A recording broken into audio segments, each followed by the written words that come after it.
Tribuners KPU Malora soroti kejelasan syarat pencalonan dalam rakor tahapan pencalonan Bupati dan Wakil Bupati.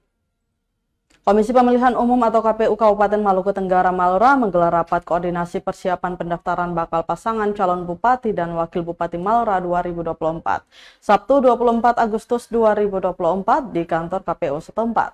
Rakor yang berlangsung dihadiri seluruh komisioner KPU Malora, perwakilan Bawaslu dan Parpol peserta Pilkada 2024. Ketua KPU Malora Basuki Rahmat Oat mengatakan, untuk syarat pencalonan Bupati dan Wakil Bupati, Parpol pengusung harus mengetahui perbedaan syarat pencalonan dan syarat calon.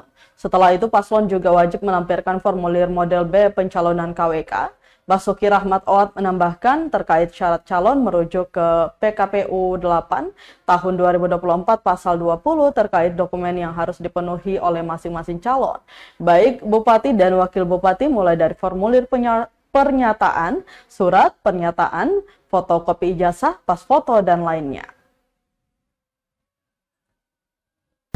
Pimpinan Bawaslu Maluku Tenggara, Pak Marsul Sungan, tentang menghormati dan setiap tahapan penyelenggaraan pemilihan kepala. Download Tribun X sekarang, menghadirkan lokal menjadi Indonesia.